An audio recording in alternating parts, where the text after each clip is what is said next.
Ini bukan ilmu sembarangan. Ilmu ini lebih tinggi dari ilmu para wali yang ada di tanah Jawa. Karena sumbernya juga dari seorang wali yang ilmunya lebih hebat dari para wali yang lain.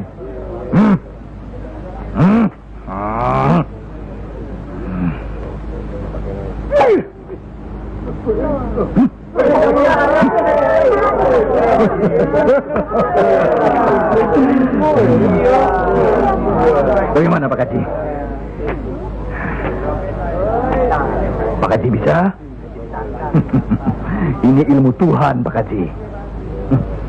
Mereka tahu ketinggian ilmu saya Pak Haji.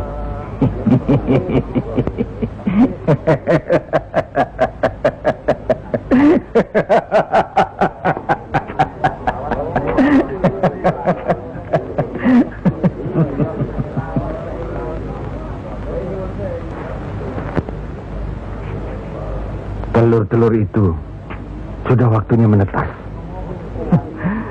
Saya tahu. Tetaskanlah kalau bisa. Kehebatan saya Pak Haji sudah lihat kan? Coba sekarang Pak Haji. Insya Allah. Coba pindahkan telur-telur itu ke bawah pohon sana.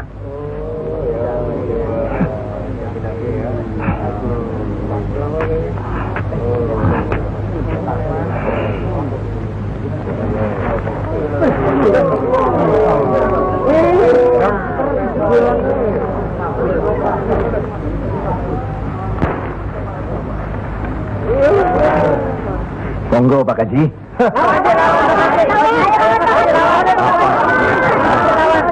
Hanya karena Allah semata. Silakan saja. Lihat ke telur-telur itu.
Terimalah hak Kisanak.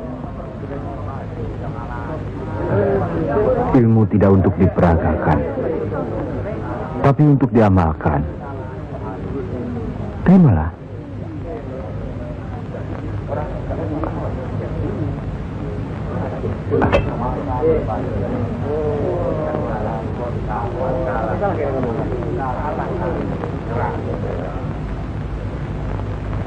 Bagaimana Kanjeng Syekh? Kalau ada yang menyatakan Kanjeng Syekh bid'ah, murtad, musyrik dan tukang sihir, saya mesti bilang apa kalau begitu Kanjeng Syekh? Alhamdulillah, orang boleh mencela kita, menghina, mengejek, dan memfitnah. Asal jangan kita seperti orang itu. Apalagi takabur, termasuk memperagakan ilmu. Oleh karena itu, kita harus selalu ingat dan dekat kepada Allah. Eling lan mituhu marang Gusti Allah. Loh, iya kan toh? mesti eling mituhu. Pokoknya kita bisa berbuat apa saja kalau eling lan mituhu.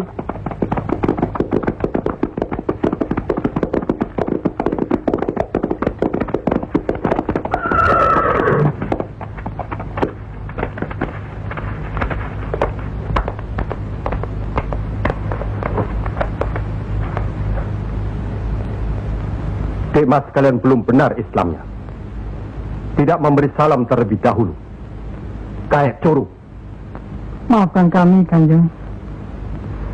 Saya tahu maksud kedatangan para utusan terhormat dari Pengging. Sampaikan saja pada Noro Bupati.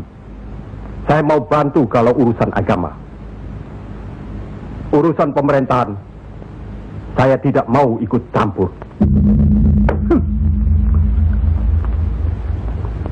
Itu berarti Pengging menolak ajakan kita. Bagaimana, Paman?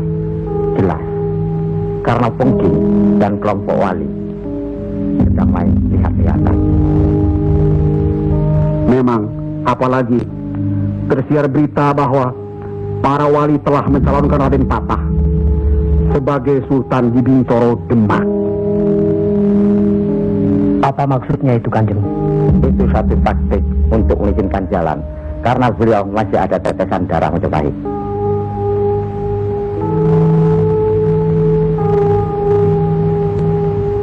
Ki Ageng Pengging juga masih ada darah Majapahit. Itulah sebabnya mereka saling curiga, sedangkan di antara para wali itu sendiri ada perpecahan. Perpecahan? Ya, semenjak mangkatnya Kanjeng Sunan Ampel, pimpinan para wali sekarang dipegang oleh Kanjeng Sunan Giri.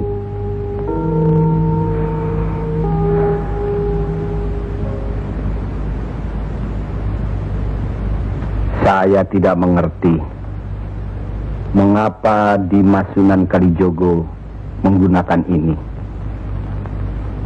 Apa ini ajaran Islam? Saya pun tidak mengerti mengapa Kanjeng Sunan Giri baru mempersoalkannya sekarang. Justru pada saat memperingati 100 hari wafatnya Kanjeng Sunan Ampel.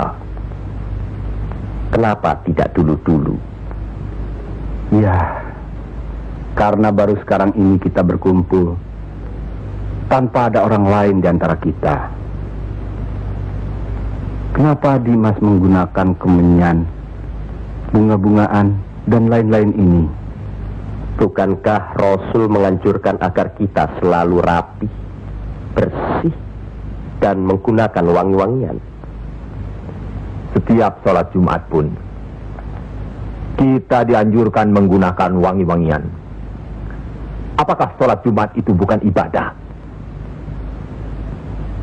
Tapi Sunan Kali membakarnya saat peringatan akan dimulai. Saat membaca doa. Sholat Jumat itu bukan hanya berdoa, tapi juga menghadap Allah. Dulu, kemenyan itu digunakan menyampaikan doa untuk nenek moyang lewat asapnya. Itu dulu. Tapi sekarang cukup dengan ini. Yang pasti, kemenyan itu tidak boleh. Adakah tertulis jelas nama kemenyan itu? Adakah penjelasan atau kejelasan mengenai jenis, bentuk, atau nama dari wangi-wangian itu?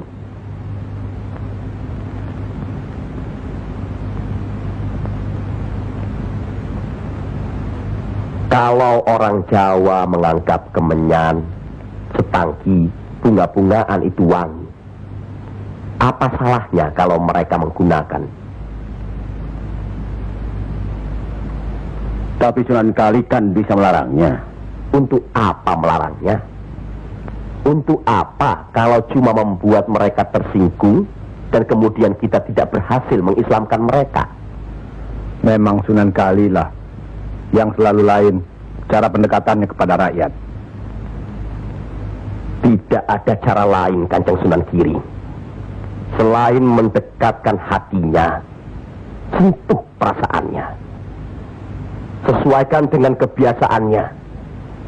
Yang kemudian setelah mereka merasa cocok, sesuai, lalu kita rubah sedikit demi sedikit.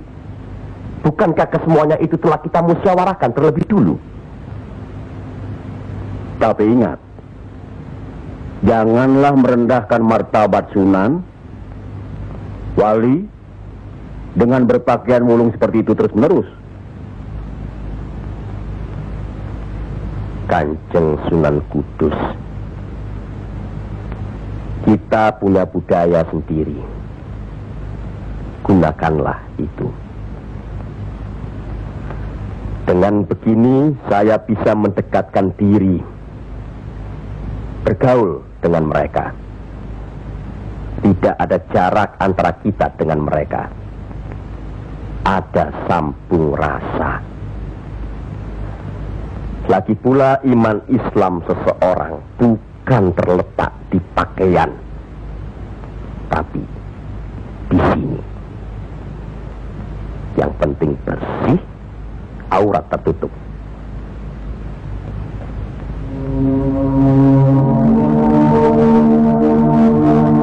Hari ini setan-setan sedang bertengger di dada sedulur-sedulur.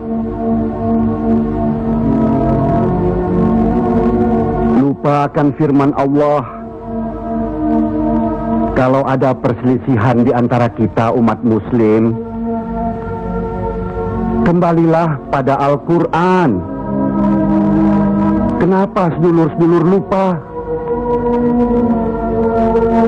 Kenapa?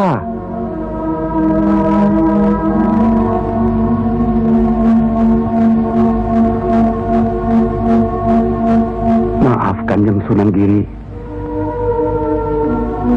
Mestinya hal ini tidak boleh terjadi.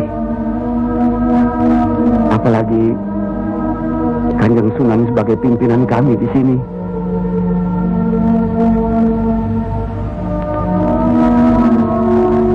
Kita harus ingat akan bahaya Islam yang berpusat di Pengging,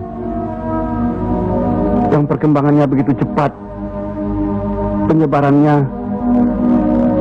dan cara mengajarnya yang berbeda dengan kita. Apakah kita tidak merasa curiga sama sekali terhadap Syekh Siti Jenar alias Syekh Lemah Abang itu?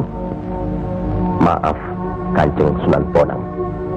Tidaklah baik berprasangka buruk terhadap orang. Itu pun termasuk dihinggapi setan. Astagfirullahaladzim. Soal Syekh Siti Jenar, saya telah menyaksikan anak buahnya berceramah. Anak buahnya bukan berarti Syekh Siti Jenar. Apakah Sunan Kali benarkan cara Syekh Siti Jenar yang musyrik itu? Bid'ah? Murtad? Wallahu alam. Saya belum pernah menyaksikan dengan mata kepala saya sendiri. Menurut Imam Ghazali, melihat lebih baik daripada mendengar. Saya rasa benar Kanjeng Sunan Bonang. Hari ini setan-setan sedang bertengger di dada kita. Maafkan saya Kanjeng. Sama-sama Kanjeng. Maafkan saya. Sama-sama. Maafkan. Maafkan saya Sunan. Kanjeng Sunan Bonang. Sama-sama. Sunan Mulia, maafkan. Maafkan saya. Maafkan Kanjeng Sunan. Alhamdulillah. Maafkan Kanjeng Sunan Kudus.